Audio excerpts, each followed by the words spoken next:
A young couple meet and marry, but an affair rips their family apart and makes bad blood between former friends. The new couple has a lot of problems and a collection of guns at their disposal. Simmering hatred erupts into violence. Authorities are twisted and turned in a labyrinth of deception as they dig deeper and deeper to discover who pulls the trigger on Helium Road.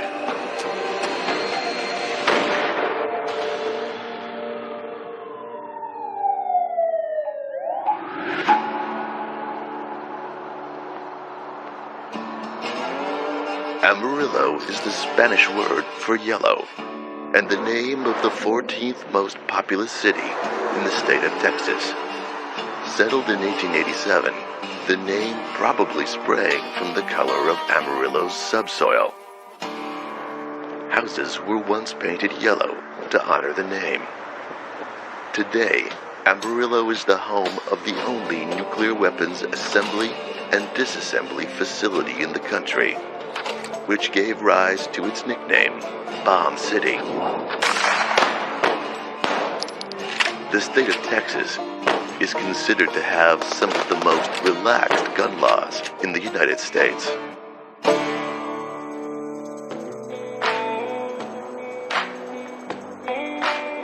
Three WT students were sharing a house out in rural Randall County, west of Amarillo, and they were on their way to their house when they drove down Helium Road and saw this vehicle on the side of the road and what looked like maybe a body, and they were afraid to approach the vehicle, but they called 911 and the sheriff's department was dispatched.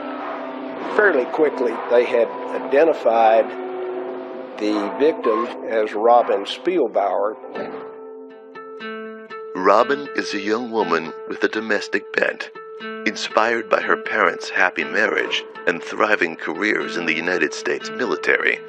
She wants the same kind of life and to be a mother, but Robin is conflicted. While she aspires to a clean-cut, nice man like her dad, she's also attracted to bad boys. Robin was a military brat who moved with her family from North Dakota to Amarillo, Texas in 1995. Robin began working at a local cafe in Amarillo, and she soon met Jeremy David Spielbauer in 2003. Known as JD, he tells her about his service in the Marine Corps, with combat time in Iraq and Afghanistan. The pair becomes inseparable. Robin and JD's relationship progressed very quickly.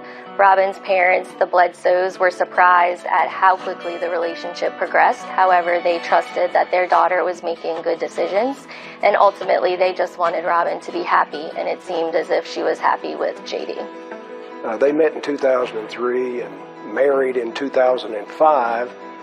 After she and JD married, they had 2 children. But parenting comes with new stresses, and cracks begin to show in their relationship. The couple decides to attend church, hoping it will strengthen the foundation of their marriage. It's at the church that the Spielbauers meet a young criminal justice student. JD and Robin, from time to time, attended church at a place called Cowboy Church. It's up south of Amarillo, and Katie Phipps was also attending church there. And for a while, Katie and Robin actually struck up a friendship. Robin was friends with Katie and trusted Katie in her relationship with JD. However, JD was telling Katie that his relationship or marriage with Robin was on the rocks and that they were headed for divorce. Robin and JD started going multiple times a week. Some of their friends questioned what their newfound interest in the church was, and some of them believed that it wasn't the religion that was drawing them to the church. Katie babysits for them occasionally, and sometimes Katie's daughter sleeps over at their place. Katie became very close with Robin and JD, and they welcomed her into the family. Robin didn't notice that the relationship between JD and Katie was growing until it was too late. The two lovers proclaimed their feelings.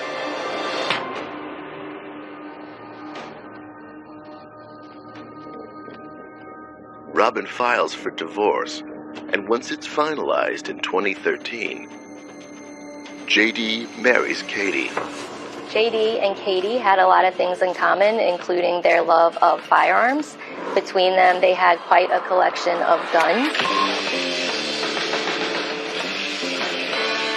There was stress in their marriage because Robin was still involved in their relationship due to the fact that JD and Robin had children together. Katie didn't like that and was jealous of the fact that Robin was still involved in their lives.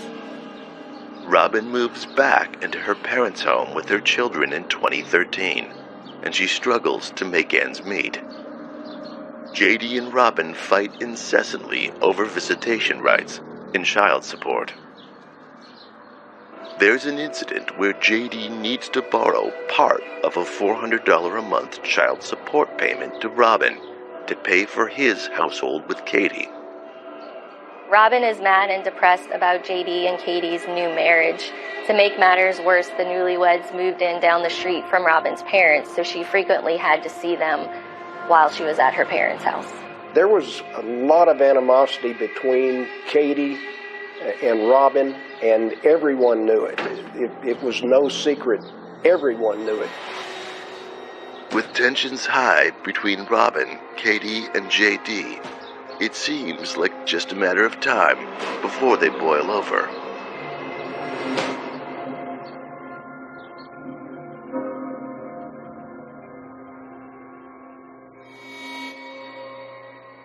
After a series of texts, Robin tucks her two children into bed and tells her mother she'll be back later. Katie picks up her son Diego and takes him to spend the evening with her best friend. JD is in the company of someone as well. He calls his Uncle Ty, and Ty comes over to the house, and they drink a couple of beers and talk.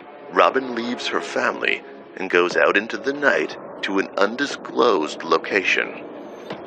Little does she know, this will be the last drive she ever takes.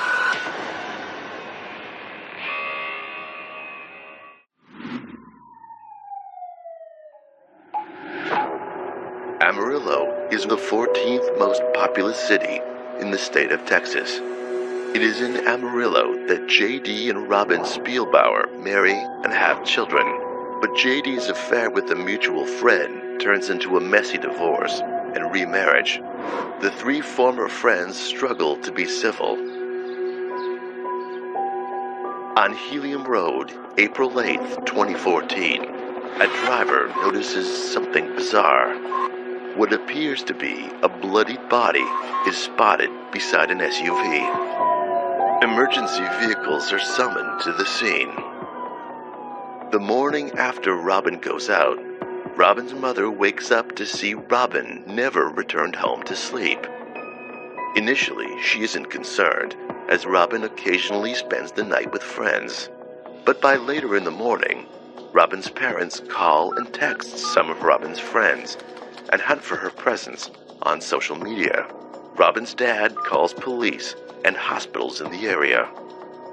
The Amarillo Police Department shows up to the house around 11 a.m. to file a missing persons report. Under Texas law, there's no waiting period to report a missing person if the reporting person thinks that the missing person's life may be in danger. Later that afternoon, a friend of Robin's alerts the family of a news article that shows a black SUV surrounded by first responder vehicles. It looks just like Robin's vehicle, and a parent's worst nightmare is about to be confirmed. A female victim is found beside the vehicle, west of Amarillo, near the intersection of Helium Road and West County Road 34. She's been the victim of foul play. District Attorney James Farron is contacted.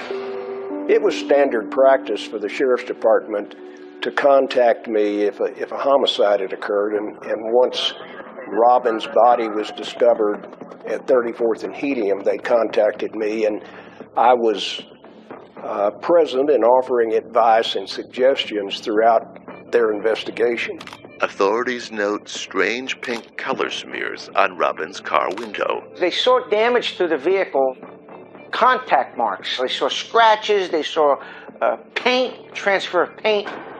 Something hard, probably metallic, had been used to strike that window several times and cause chip marks, and there was a pink smear on the window. Hard objects come in contact, especially in a scraping motion or hitting motion, you're going to have a transfer of paint if there is paint on that particular object.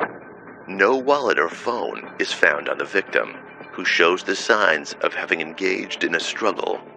It was obvious that she had suffered several serious blows to her head and neck and face area.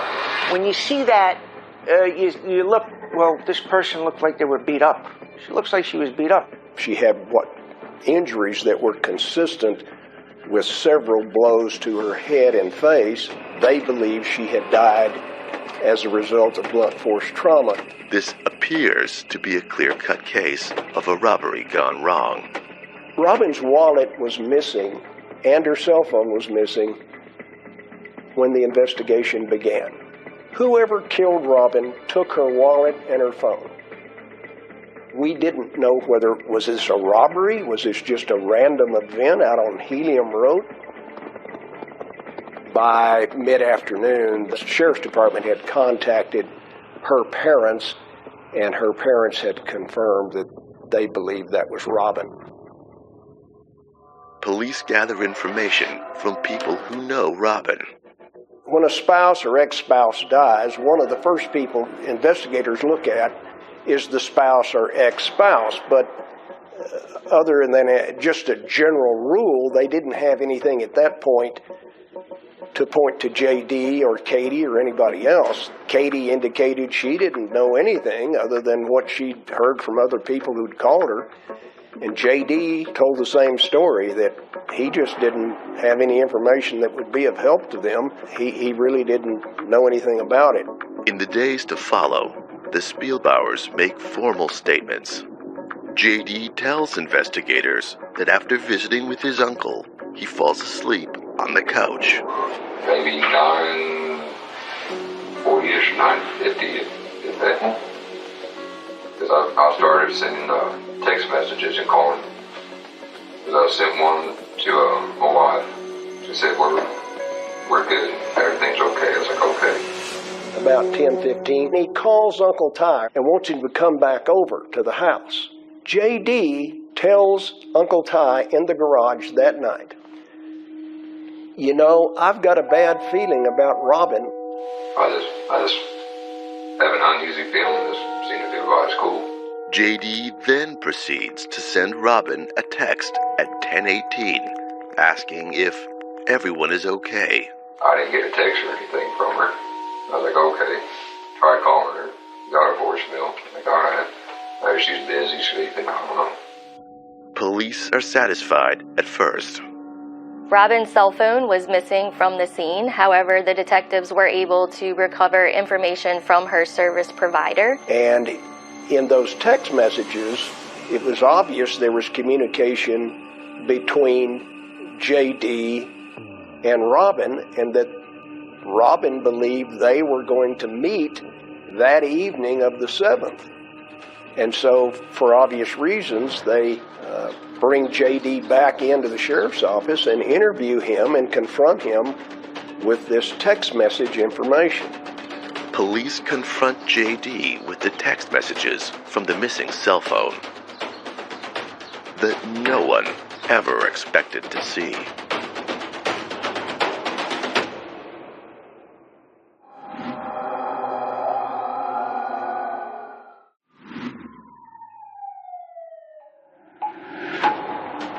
Newlyweds Katie and J.D. have ever-escalating tension with J.D.'s ex-wife. Robin is found murdered in an apparent robbery gone wrong. Data recovered from Robin's cell service provider shows that she had a meeting planned with J.D. the night of her murder, contrary to what he tells police. Did you have any plans to meet Robin Monday evening? No plans. How do you explain these text messages? Let me read these to you in case your memory's failing you. Police ask J.D. to explain the recovered text messages. He concedes that he wasn't completely honest with them during the first conversation. That it's true, he was supposed to meet Robin that night, but the meeting was supposed to take place at his house, which is just 2 houses down from where Robin was living with her parents. He said that they were going to meet and talk about the upcoming school year and the children and visitation and the general agenda for the children, and that she stood him up. She never showed up. You're the last person on this earth to have contact with her, and that contact was arranging a meeting that she made. Yes, sir. And that makes me number one suspect no matter what. It leaves me wondering what happened. Nothing. Leaves me wondering too, sir. J.D. claims he has good reason to keep meetings with his ex-wife secret. Robin and his wife, Katie, notoriously hate each other since the divorce and marriage. His further explanation was that bad blood had developed between Katie and Robin for obvious reasons. And so this meeting, according to J.D., was going to be at his house because Katie was going to be gone for the evening visiting a friend, and so it would be okay for Robin to come over. There wouldn't be a confrontation between Katie and Robin because Katie wasn't going to be home that evening. The reason for the animosity is interesting to police. It's understandable that Robin would feel hostility toward Katie. Katie's hostility toward Robin was actually caused by the same suspicion that Robin had. Katie had concluded that J.D. was now having an affair with Robin. He was married to Robin, had an affair with Katie. Now he's married to Katie, and Katie believes he's having an affair with Robin. And she is just hammering J.D. every day, not only in person, but later when we acquired her phone records, her text messages for 2 or 3 weeks prior to the murder were just endless attacks, diatribes against J.D. I know you're having an affair with Robin. I know you're cheating. In fact, in the 4 days leading up to the murder, Katie sends J.D. no less than 336 angry text messages. Katie sends an ominous message. I'll take care of this myself. And J.D. appears to hint that he knows something about the murder. Let me run a scenario by you. Katie's not stupid. She's pretty sharp. She finds out y'all are having a meeting that night. That's why she's pissed. That's why she's not at the house.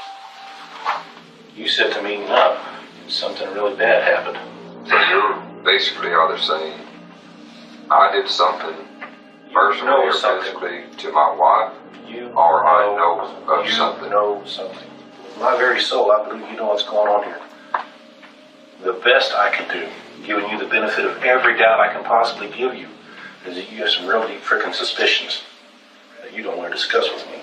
Sir, I do have a lot of suspicions. He did know something about the night of the 7th and something about Robin and that they were supposed to meet. But his position was, whether he lied or whether he forgot, that the meeting never occurred, that she didn't show up. But she did show up dead on Helium Road. Investigators believe that Robin dies as a result of blunt force trauma. During the autopsy, they find a projectile inside her skull. They x-ray the body, of course. Ballistics comes up beautiful on an x-ray, and they see a projectile. They open the skull up, they retrieve the projectile. It's a small caliber at the time. The bullet removed from Robin's skull is examined. We get the projectile, we would weigh it. I could hold it in my hand and tell you that it's a .22 caliber. I would then reaffirm from experience, I would throw it on the scale, check the weight, It could be a .22 caliber pistol, or it could be a .22 caliber rifle. You know, there's two types of firearms, several types of firearms that fire that particular caliber. The slug recovered from Robin's brain is too deformed to perform thorough ballistic testing upon it. Detectives went back to the scene where the body and vehicle were located and searched for a casing. Took a large area around where the vehicle and body were, and they marked it off in grids with strings and stakes. They sifted through every square inch of that soil, and they recovered 2 broken pieces off of what looked like off of a firearm. And they also recovered a .22 caliber shell casing. Authorities now hunt for the murder weapon. They start looking on social media, they start looking, conducting search warrants, they start confiscating different firearms or people involved, and they seem to see this one particular gun that grabs their eye. They find photos on social media of Katie shooting a pink gun, but then Katie removes them. Now the Sheriff's Department and I realize that it is likely that if we get a search warrant for J.D. and Katie's house, the gun that killed Robin might be there. When they went to the house, they were armed with information. They knew what they were looking for. Authorities entered the Spielbauer house. The Sheriff's Department during the search recovered probably 15 or 20 guns, several rifles, shotguns, but several pistols. Next to Katie's side of the bed in a nightstand, they recovered a 9mm, as I recall. And they find a .22 caliber. You know, at the time, it's a .22 caliber. We're looking for a .22 caliber. When they recovered it, they says, wait a minute. There's pink on that gun, and we have pink on the vehicle. The pink gun is examined by a forensic officer. Also, the gun had damage to it. It's a polymer gun. The top of it's aluminum alloy. You know, there was pieces chipped off of it. The pink paint samples from the crime scene match Katie's pink gun. Eventually, the investigation determined that they were likely caused by that gun striking against the window while the window was rolled up. Obviously, this is intriguing, and obviously to the investigators and to me, this seemed like it would be important. If Robin were cowering inside the vehicle with the window up, and her assailant is beating on the window with that gun, trying to get her to open the window, and left that pink polymer smear on the window, now we know a lot more about what was happening out at Helium Road than we did before. Suspect weapons will be test fired to get reference casings and projectiles to compare to the evidence from the scene. We do these comparisons using a comparison microscope, which is basically 2 microscopes joined by an optical bridge, so we can look at the test fires and compare them to the evidence from the scene. In a semi-automatic, the casing can be just as important in identifying the firearm. When that casing is extracted from the semi-automatic, it leaves extraction marks on the casing that are unique to that gun. Fairly quickly, ballistics was able to match the shell casing recovered out at the scene to that .22. And the gun belonged to Katie. And nobody else ever used this gun, only Katie. There were pictures of her all over Facebook firing the gun. There were pictures of her teaching her children how to target practice using that gun. Everybody knew that was her gun. With the clear match to her gun, Katie is brought in for questioning. No, I'm not going to sit here and tell you that I liked her, because I didn't. But my father died when I was 2. I buried my mother when I was 18 years old. I know what it feels like to grow up without a parent. I would never do that to anybody. I'm not a murderer. I may be a lot of things, but I'm not a murderer. Her text messages, however, seem to tell another story. On the 7th, the last communication she had with J.D. was a text message in which, again, about 3 o'clock, she accuses J.D. again of having an affair with Robin He denies it again, and she says, I'll take care of this myself. I'll put an end to it. 7, 8 hours later, Robin's dead with a bullet in her brain, and so it was easy to think, well, I guess she took care of it. J.D. tells investigators his version of events. Got in the back seat with her and we was talking about the girls. The STARS test coming up. J.D. puts Katie at the scene of the murder. Eventually, he admits he went out to Helium Road and 34th to meet Robin. He claims that Katie then showed up and caught them there together. A few moments later, hear a tapping on the glass. End up opening the door and I see Katie there, which took me by surprise. And that's the last time J.D. says he sees Robin alive.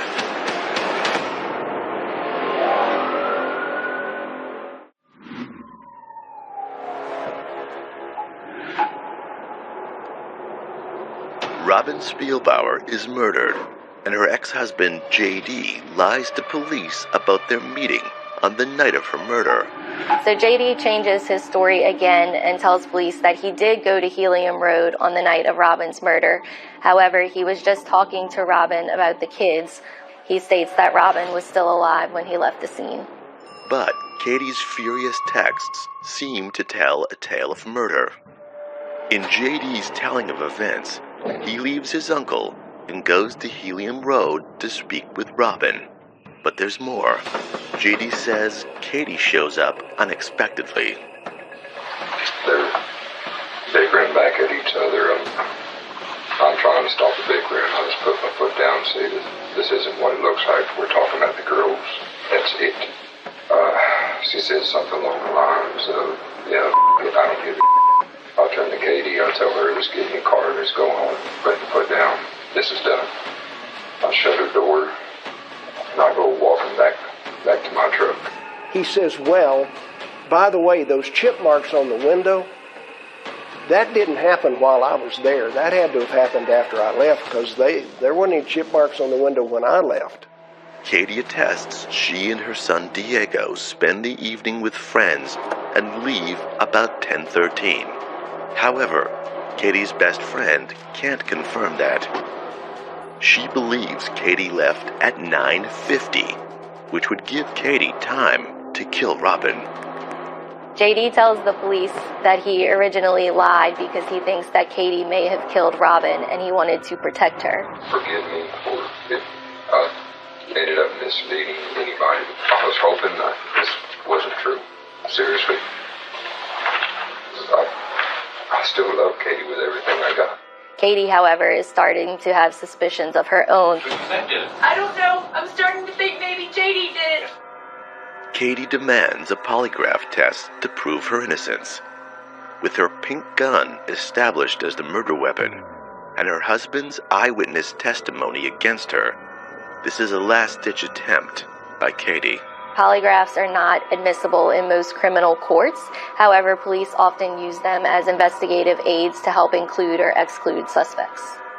Katie fails not one, but 2 polygraph tests. The case against her stacks higher and higher. Authorities trace Katie's cell phone and discover the night of the murder, it registers a ping off a cell phone tower. The digital information we get from a ping tells us whether you're checking your voicemail or whether you're having a conversation or what it is you're doing on the phone. It tells us what time it took place. And it tells us you're within the range of the cell tower. The information places Katie in a location and timeline that indicates she could have been leaving the scene of the murder. And so when we added all that up, and the sheriff's department brought me all of that information, I filed a murder charge against Katie Spielbauer. Katie steadfastly maintains her innocence. I did not do this. So you have nothing to That's not true. I don't know. She was arrested and charged with the murder of Robin Spielbauer.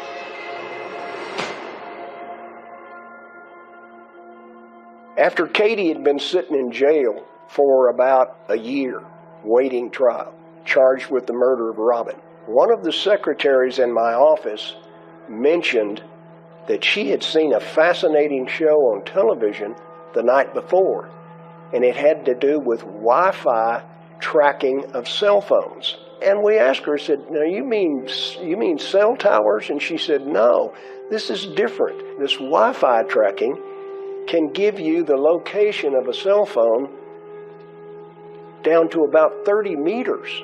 Well, this was total news to me.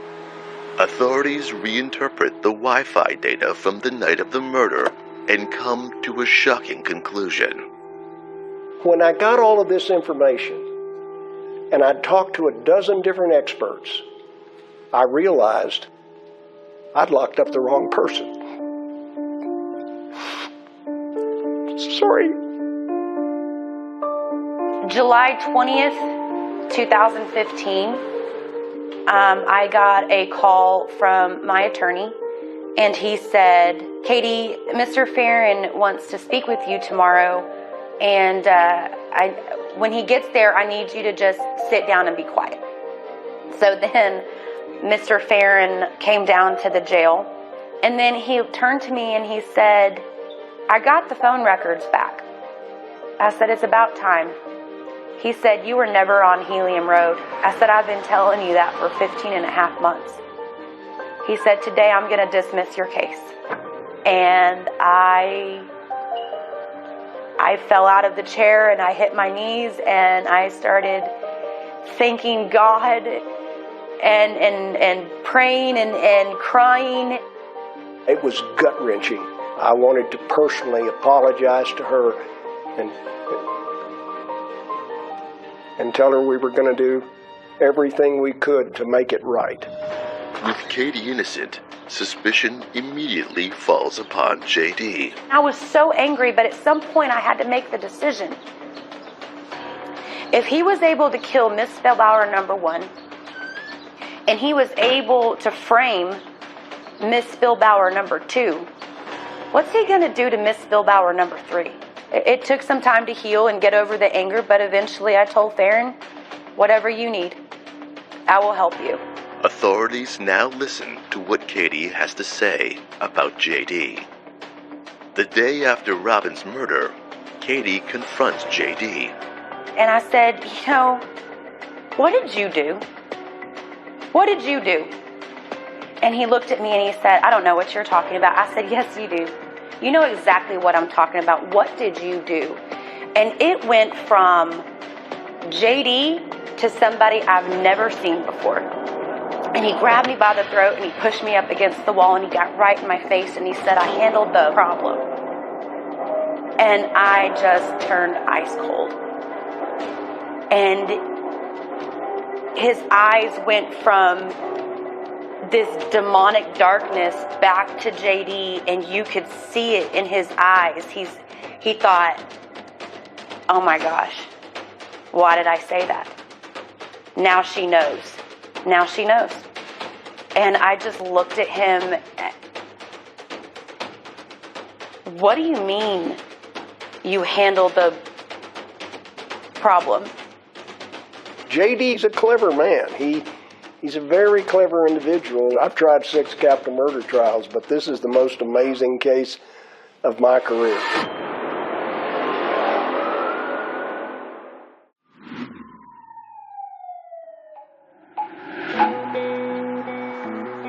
JD Spielbauer implicates his wife, Katie Spielbauer, as the killer of his ex-wife, Robin. Katie sits in jail awaiting trial for 467 days.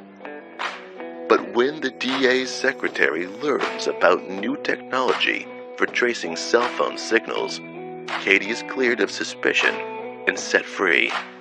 Authorities look for clues with fresh eyes and a new suspect.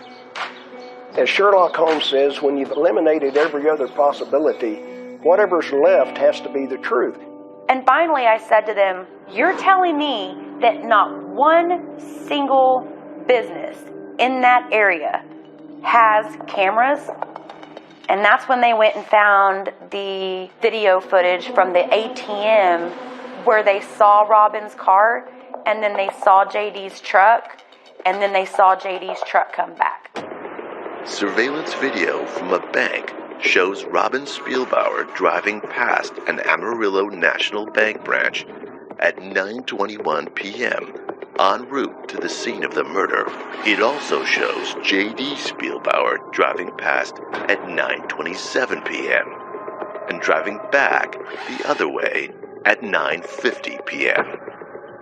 As investigators search for more evidence against J.D., one of J.D.'s ex-girlfriends has more to say than she initially let on. We actually interviewed her 3 times because our original source kept saying she's not telling you everything she knows, she's just afraid of J.D.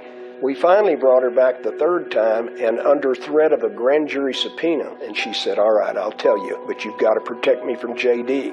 To the astonishment of authorities, the woman speaks with J.D. just days before Robin's murder. They sit out on the front porch of her grandmother's house where she lived, and J.D. tells her about his problems with Robin and Katie, and how Robin is just driving him nuts about child support and visitation, and they're having all kinds of problems, and he would just be better off if she were out of their lives.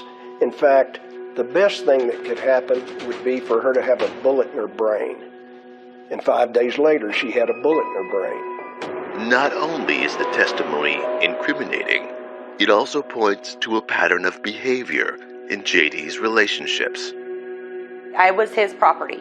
He told me where I could go, what I could wear.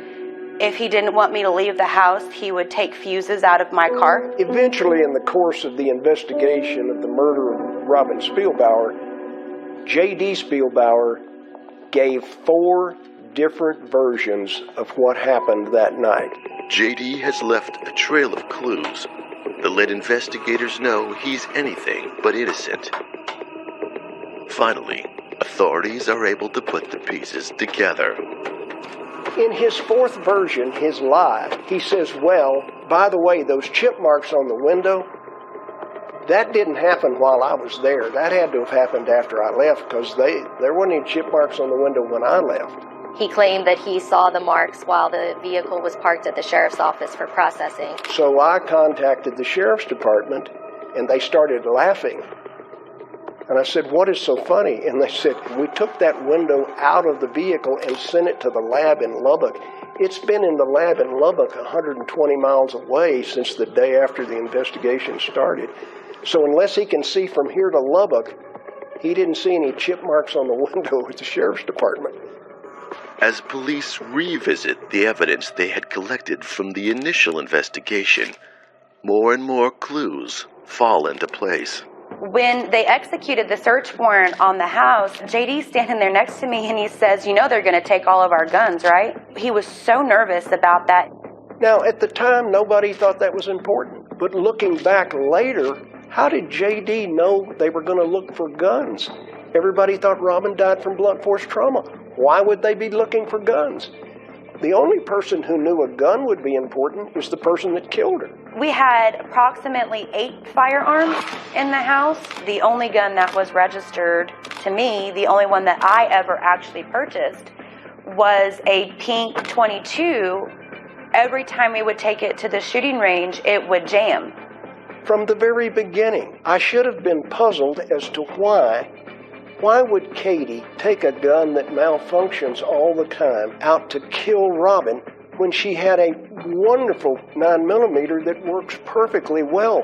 And it's a larger caliber, much more effective if you want to kill somebody. If it's Katie that killed Robin, it doesn't make much sense. But if it's JD, it makes all the sense in the world. He knows that everybody knows the .22 is Katie's gun. Finally, another piece of evidence falls into place. We learned during the investigation that Robin carried in her wallet her own Social Security card and the Social Security card of her 2 children. Eventually, we knew those were the only Social Security cards ever issued for those 2 children. During the search of JD's truck. The deputy found inside his console 2 Social Security cards, the Social Security cards of J.D. and Robin's 2 children. If Robin always carried those Social Security cards in her wallet, how did they end up in J.D.'s truck? How indeed, unless J.D. is with Robin the night of her murder. For the murder of his ex-wife, Robin Spielbauer, Jeremy Spielbauer is sentenced to life in prison with parole eligibility in 2046. We want to get the bad guys and protect the good guys. It is our worst nightmare that we lock up the wrong person. But Katie spent 467 days locked in a cell because I ignored evidence that was available. I just didn't look at it close enough. I didn't look at it with an open mind. But in the end, the evidence saves Katie. She goes on to earn a degree in legal studies. When I was released from jail, I immediately started school. I'm the first person in my family to graduate college. I got a bachelor's degree in legal studies, and I work as a defense paralegal for a wonderful attorney here in town. Now divorced from J.D. Spielbauer, she vows to work to help those who are wrongly accused. I am also the director of strategy for a nonprofit called Ignite You First. Our goal is to break generational cycles of trauma and to build hope in people who have been through anything that could be considered a traumatic event. Katie's a good person at heart. I'll never pass up an opportunity to tell the world that I made a mistake and she's innocent. She had nothing to do with the death of Robin Spielbauer.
After a long September day in 2003, it's just another night out with friends.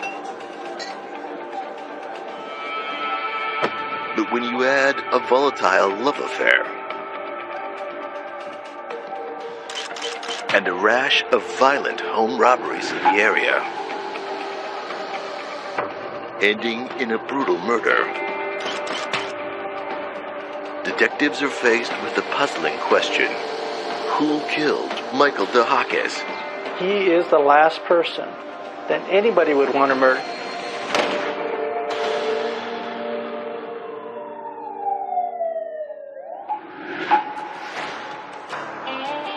Situated in Pima County, Tucson is the second largest city in Arizona.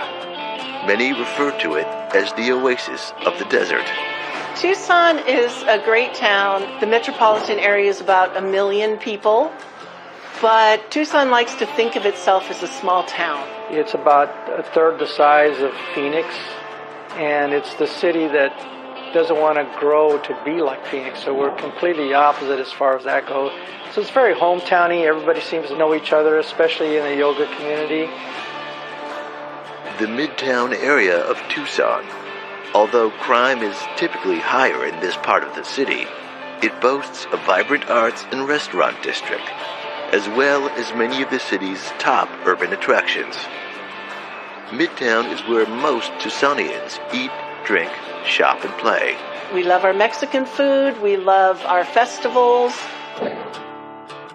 Michael 𝐄𝐏𝐻𝐒 is a guy living life on his own terms, and that's just the way he likes it.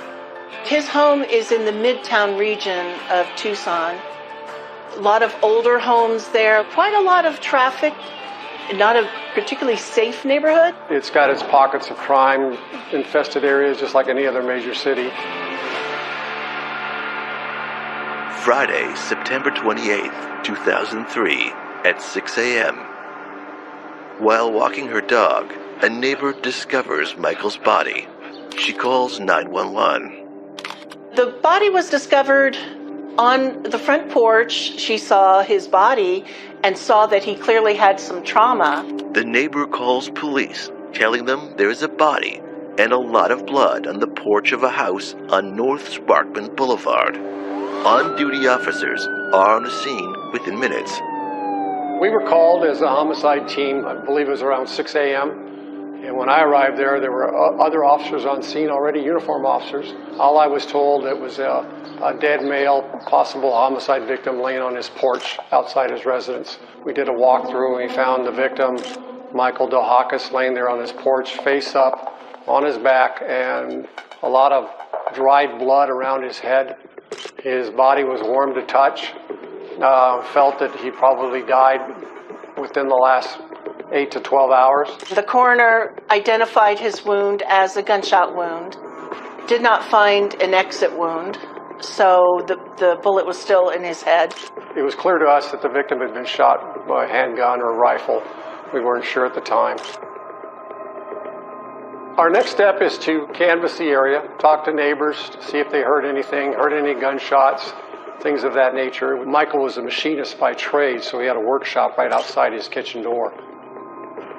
A neighbor across the street thought that Michael was alive on the day before. He heard Michael's compressor going on and off in his machine shop, so he felt that he was home because whenever Michael would use his machinery, the compressor would be on. Through Michael's cell phone that was in his bag, I was able to gather contacts from the phone, and we found his son. His son arrived. Michael's youngest son identifies the body.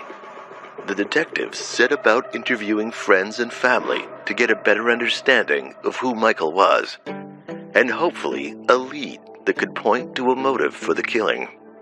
He seemed like a fun-loving person. He got along with everybody, kind of a free spirit. He had been married and divorced and had a few kids. They all loved him, and he got along with everybody. I think even his ex-wives got along with him very well. It's apparent early on that Michael 𝐄𝐿𝐻𝐻𝐒 definitely lived the hippie lifestyle. His home is in a low-income section of town that is known for its transient populations. And yet, everything detectives are being told about Michael 𝐄𝐿𝐻𝐻𝐒, what friends and family and known associates say about him, is that he's the most stable and reliable guy they know. He was a very charismatic person, almost always had a smile on his face. Everyone said wonderful things about Michael, that he was a caring person, he was a joyful person, just this nice, peaceful soul type of guy. The more you heard about him, the more you kind of wished that you met him. My relationship with Michael initially was, he was my yoga instructor. A friend of mine introduced me to Michael because he was in his yoga class, and I had never taken yoga before, and so he introduced me to Michael, and we grew to be rapid friends.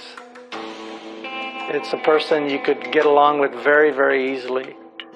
Besides his knowledge of yoga, his charisma might have had something to do with his popularity with the female students.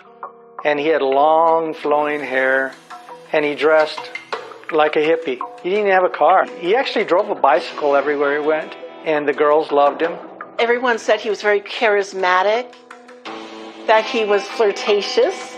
He loved the women, and they loved him. He is the last person that anybody would want to murder. But someone did, and friends and family are shocked when it happens.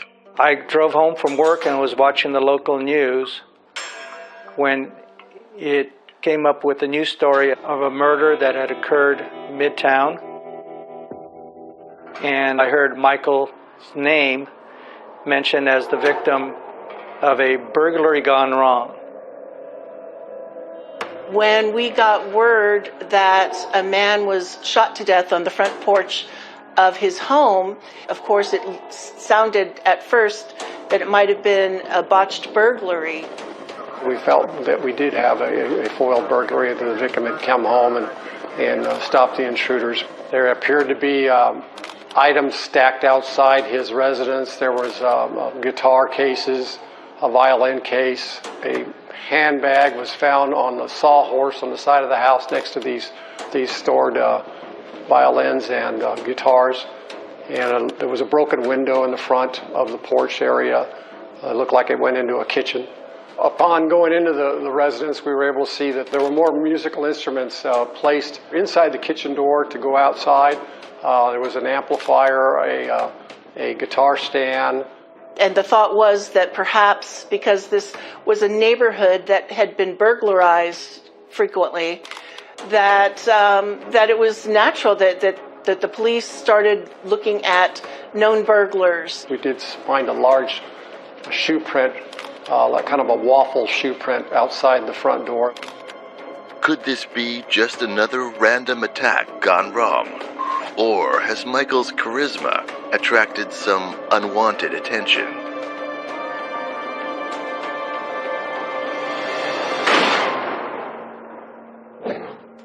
There were many different scenarios coming through. Both of them had been taken into custody, and the handgun was involved. She had gotten drunk and pointed that pistol at her own husband.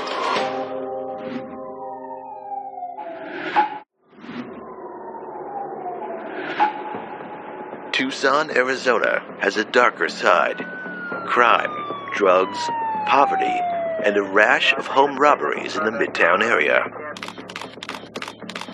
Michael 𝐄𝐏𝐒, a yoga instructor in free spirit, is gunned down on his front porch in what looks like a robbery gone wrong. We found items that were kind of a disarray in his bedroom. It looked like there was an area where there was a lot of musical instruments. Well, they weren't there anymore. They were out in the side yard. The Tucson medical examiner estimates the time of death to be sometime late Thursday evening.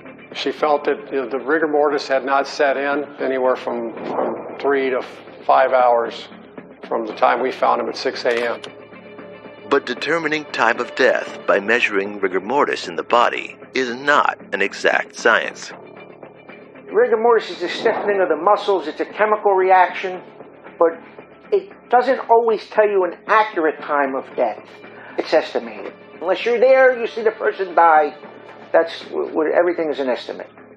The medical examiner shows detectives there is no exit wound. We were able to turn the victim over and find there was not an exit wound. It was a defect that was against the skull in the back, consistent with the bullet still being in his brain. Detectives check for a spent shell casing that would typically indicate an automatic handgun, but there is none to be found. They determine the weapon is most likely a revolver.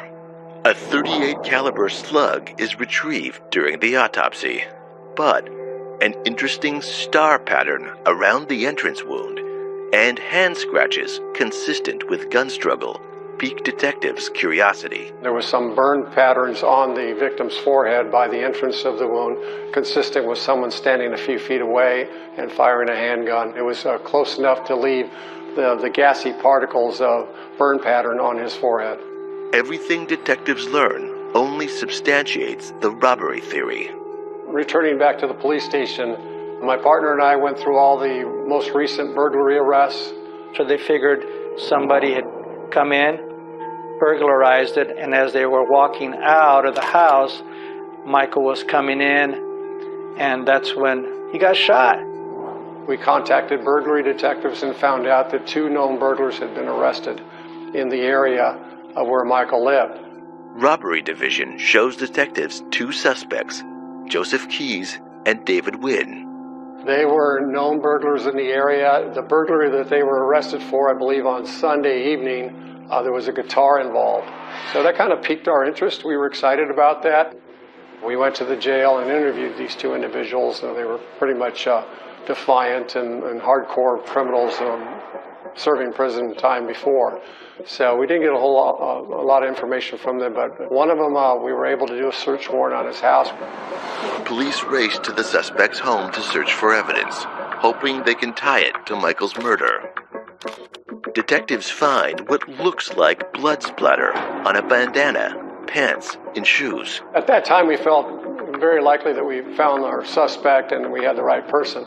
Detectives send the bandana, pants, and shoe for blood analysis and request the shoe be matched against the footprint found at the crime scene. If the blood matches Michael's, their robbery hunch will have paid off. We knew we had some more follow-up to do, but our team was excited about that. While they await lab results, detectives continue to build a profile on Michael, following up with known contacts and family. From the day the murder happened, just was nonstop. My time during the weekend after the murder, I spent contacting many of Michael's contacts that were in his cell phone. Cell phones were somewhat new at the time, so it was difficult.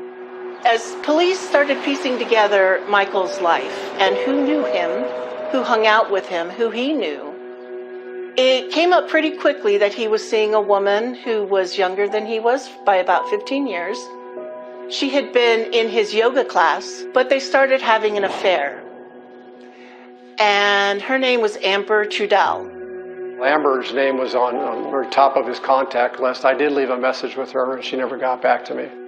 Detective Jimenez finds it odd that Amber does not return his call after the killing. Detectives also recall Michael's kids relating their story of meeting Amber and the way she reacted to their dad spending time with them. For Michael, a devoted father to his 4 kids, Amber's erratic behavior creates stress in their relationship. I had not known him prior to his relationship to Amber. He was flirtatious, and he had that type of personality, the look that fit the yoga instructor. Michael is known to give private yoga lessons to students from time to time. He gave her private lessons because she was rather shy and didn't like to go to the yoga class with everybody else. But Michael and Amber's relationship quickly goes beyond student and teacher. They are lovers. He described his relationship as being on and off. Not that it was volatile or anything like that, but they would be fine for a couple of weeks, and then she'd get mad at him, and then she'd stop seeing him, and then they'd go back on together. And I could see why Michael liked her. She was good looking. And it seemed like an odd match initially because of the fact that it was on and off all the time. But Michael was just having fun, which is what he did. She wanted Michael to change the way he looked. She was not happy with him dressing like a hippie, you know, with sandals and long ponytail. She didn't like that look. So I thought that was a little bit odd, but yet she continued having a relationship with him. Public opinion on the case puts pressure to find the killer. But the lab results they're waiting for are about to spin their investigation in a whole new direction.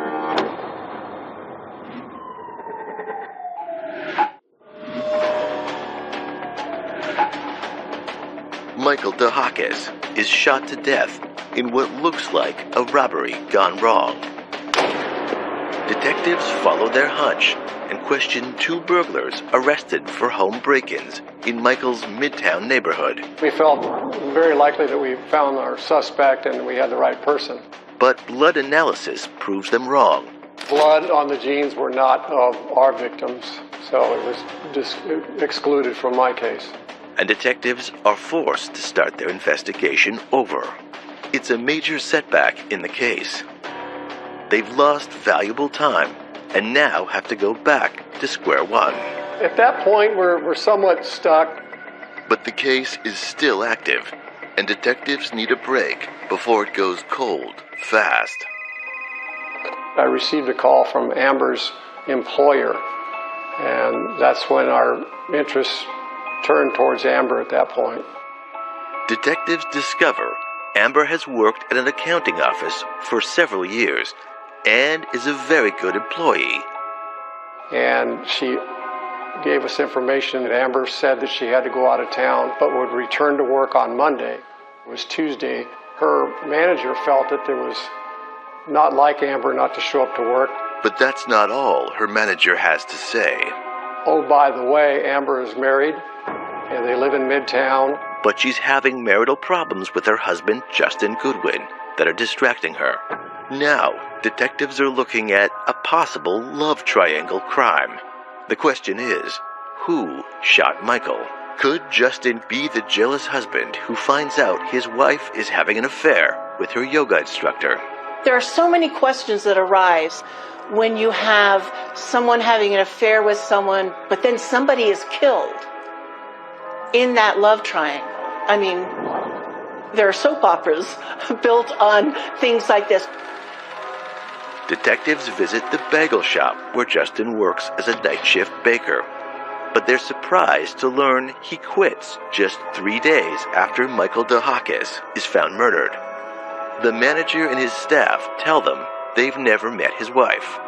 But they know there are problems because of a domestic violence arrest the year before. We're able to do a records check on Amber. We did find that there was a previous arrest of her and her husband over a domestic violence type issue where a handgun was taken into evidence. There was one incident early in their marriage where she had gotten drunk and pointed that pistol at her own husband. She didn't shoot him, but it was enough to call police out. Both of them had been taken into custody, and that a handgun was involved, so I felt that we need to find Amber and speak to her. But detectives have no luck contacting her or her husband. The employer saw Amber's husband, Justin, and another male loading items from their house into a rental truck. So she called us. I had officers dispatched to the residence where Amber and Justin lived. When officers arrive, they find Justin is armed. And a handgun was taken from him. It was a semi-automatic Glock. Detectives know it is not the murder weapon, since the Glock is a .40 caliber weapon, not a .38 caliber. And he was taken to the police station for questioning, and that's when I spoke to Justin for the first time. You not only have to look at Amber and Michael, but you have to look at Justin, her husband. Where was he? What did he think? Did he know about this going on? Where was he that week when Michael was shot? But Justin denies knowing anything about Amber and Michael's relationship.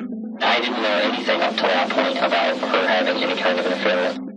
It was hard to figure out where he was coming from because I didn't feel he was being truthful. I felt he did know where Amber was, but he stuck to his story that he and Amber were no longer together, that he was loading furniture because they were getting divorced and he was leaving, and he did not have any idea where she was. I guess that's not an alibi for me being up there in between the time frame that you guys say that I was supposedly doing whatever I was doing, or whatever you think I might have done, which I can tell you that I didn't do. He was upset.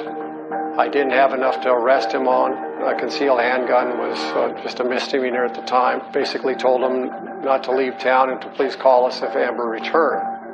But something else very interesting happens during that initial interview. During the interview with Justin, we had his cell phone in our custody in another office, and his cell phone kept ringing. The officer answers it. It's a young female asking where Justin is and who has Justin's phone. When the officer identifies himself, she hangs up. We did a trace of the phone. The phone number that was dialed from was the office phone of Extended Stay America. We had officers in that area respond. They made contact with the manager. Could the mysterious female caller in fact be the person of interest for the murder of Michael 𝐄𝐏𝐻𝐒? The whole team is perplexed about this. Was it a vindicative thing that the spurned lover did? She was pretty angry that night. We're thinking that we're letting the killer go.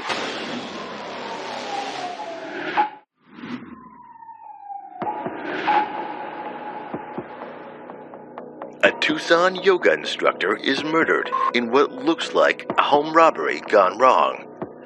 But the case goes from a random robbery shooting to a possible love triangle. Was this cheating, did it lead up to the murder? Was it a vindicative thing that the spurned lover did?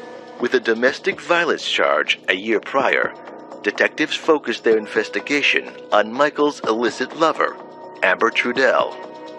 After tracing a series of calls made to Justin's cell phone during his interrogation, Tucson police converge on the Extended Stay America Hotel, where they find and detain the mysterious woman caller, Amber Trudell.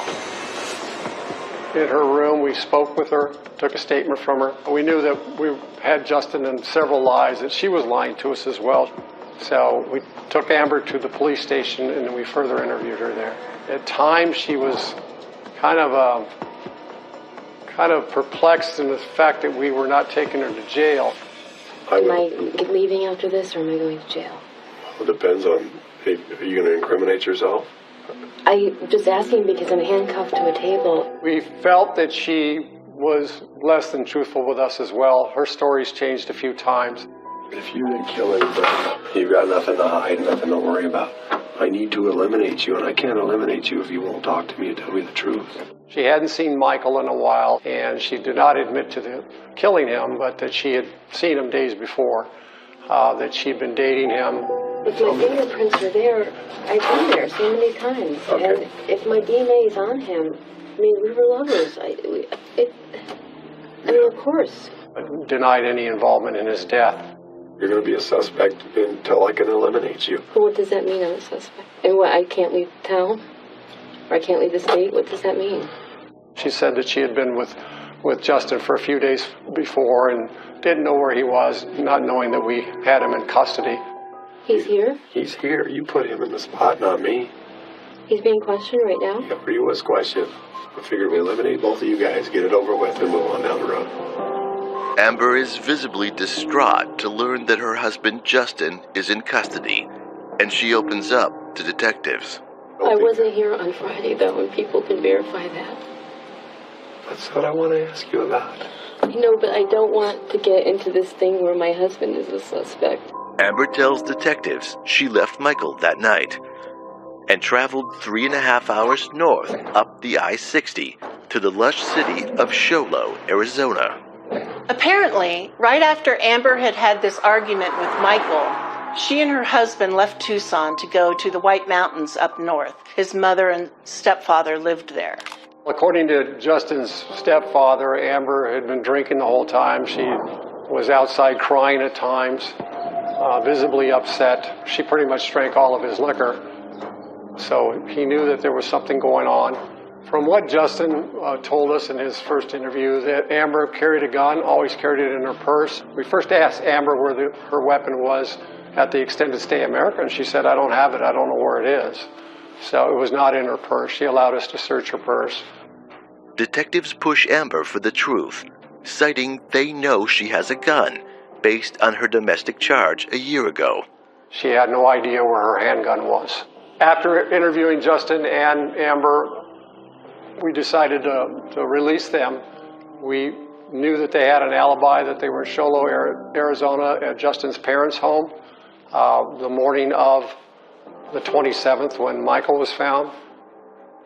The detective's case stalls hopelessly for a second time.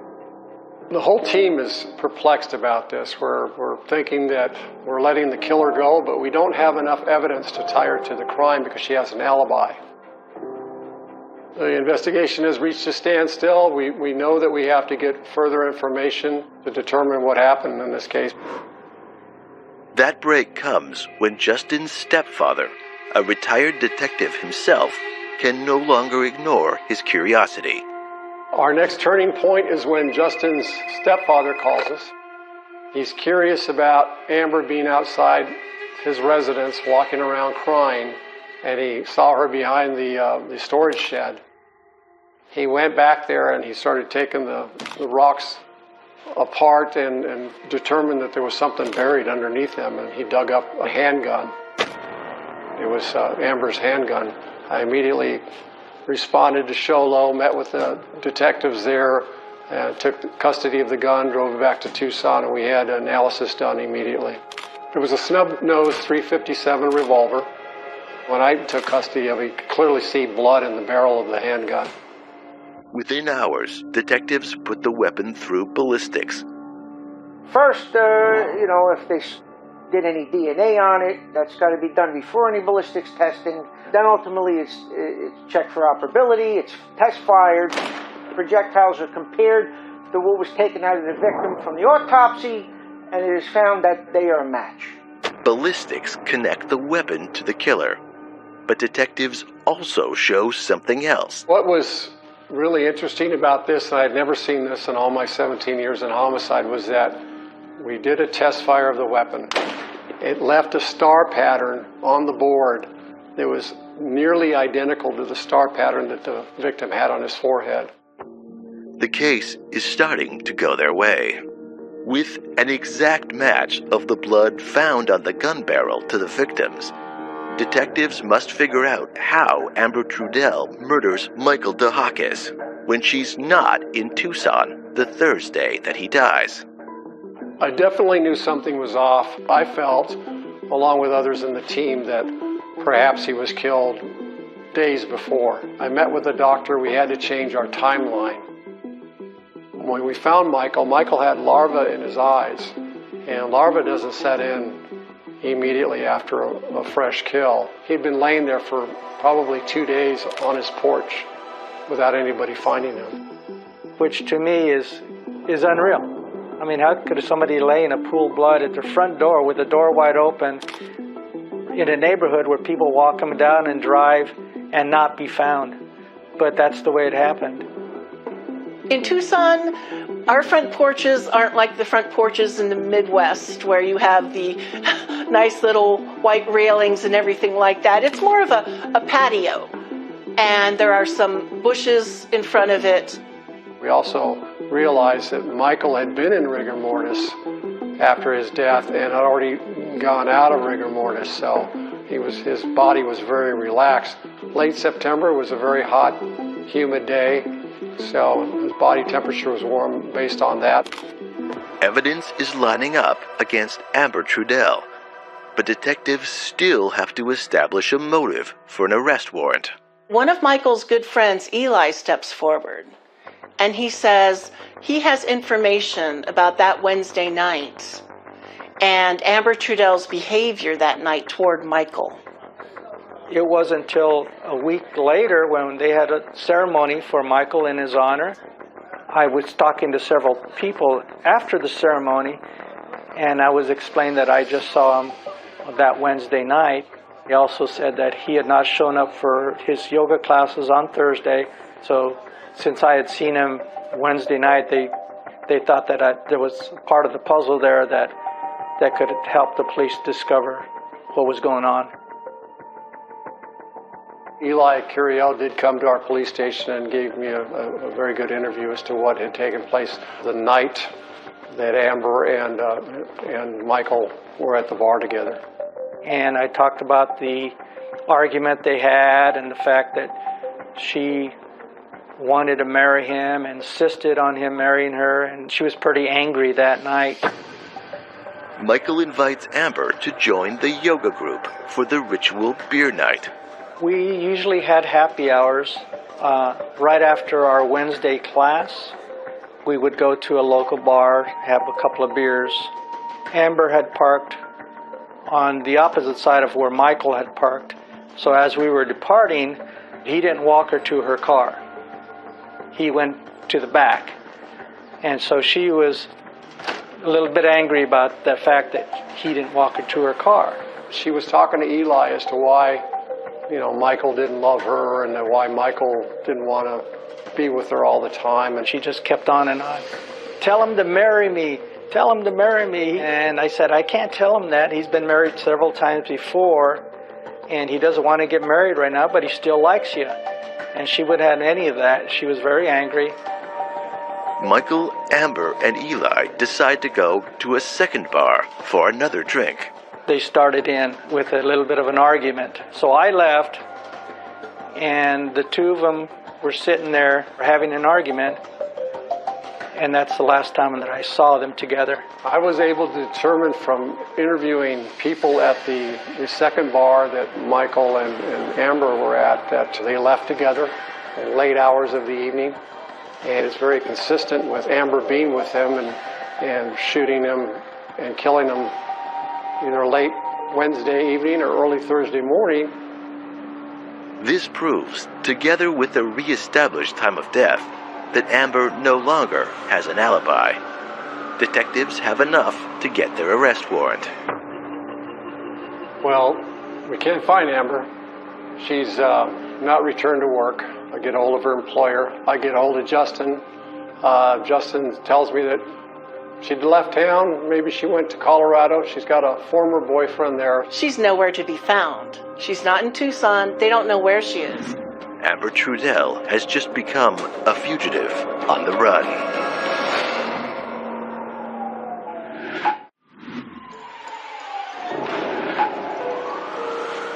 A yoga instructor's volatile extramarital affair with his student lead to his brutal murder.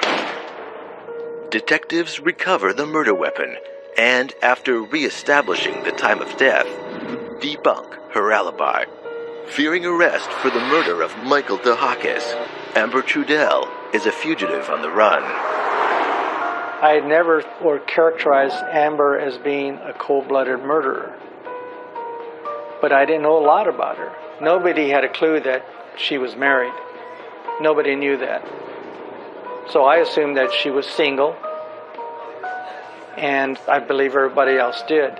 And I was shocked. I was floored that she turned into a maniac, devil, crazy woman that was completely opposite of what I knew of her before the murder.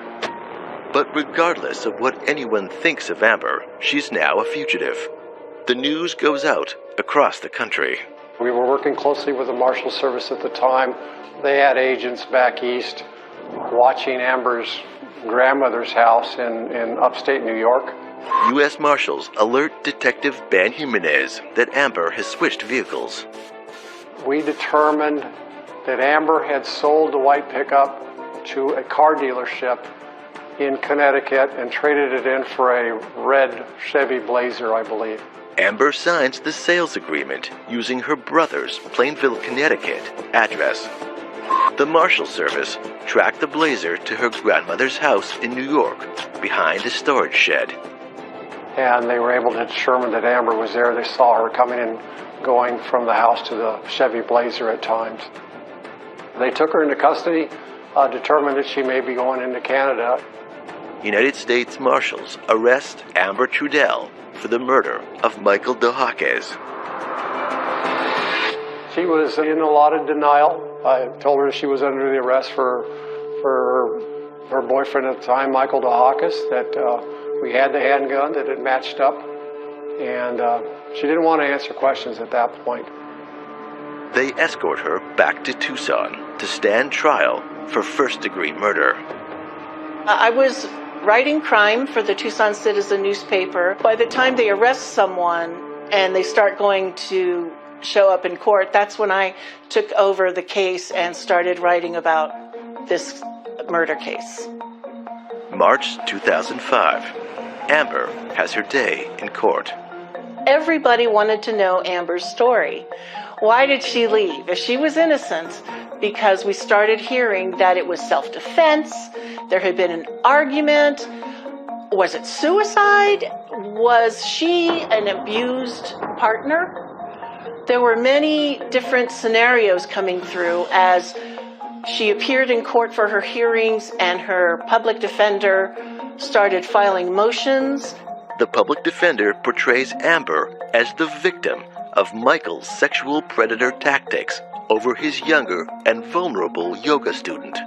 We had two very different competing images of Michael, the victim. Was he the fun-loving, charismatic hippie who wouldn't harm anybody, who everybody liked? Or was he an abusive, violent, controlling lover who took over Amber's life? The prosecution paints a very different scenario, that of a manipulative woman deluded with her illicit love affair who loses her temper when Michael rejects her ridiculous pleas for marriage. And so, as you're watching her, you're wondering, is she what she says she is? Was this very quiet, meek person capable of cold-blooded murder? Of putting a gun to the forehead of the man she supposedly loves and killing him? It was very intriguing to watch this playing out in the courts with all these different scenarios, nobody quite knowing who was the real Michael and who was the real Amber. In a landmark move for a murder trial, Amber and her lawyer decide to let her testify. She had a compelling story, and she appeared to get emotional and set up a case so that Michael was the one who brought about his death. She said that Michael got mad because she said she had told him that she had to go back to her husband. As she's getting ready to leave, she grabs her purse and her gun, and that he got down on one knee and grabbed the hand and the gun from her and put the gun up to his head and said, "Shoot me because I'm a bad man and I treated you poorly." And somehow that gun went off. That's Amber's story. Meantime, his friends and family had come forward and said, no, that Michael was actually thinking of breaking up with her. I don't believe her version because it's contrary to everything that anybody knew about Michael. There wasn't a mean bone in his body. And again, you're watching Amber in the courtroom being very passive, very quiet. We all felt that she was not telling the truth. And the way she described it, the gun was at his forehead, and we felt this couldn't be because there wasn't a contact wound left that was more consistent with being shot from a distance. So everyone wondered, is the jury going to buy this? Are they going to let her go? The first trial ended up in a hung jury. There was one juror that felt that Amber was innocent. For the people of Tucson, the murder of the yoga instructor in Midtown has now entered the truly bizarre. But for family and friends still coping with his loss, the mistrial is a devastating blow. Many wondering why certain aspects of Amber's violent past are not even entered as evidence.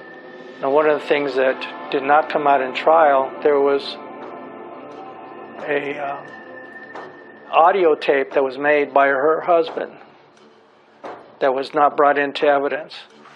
And that audio tape was very revealing about her character when she drank. The tape reveals her screaming at the top of her lungs, drunk, threatening to kill her husband.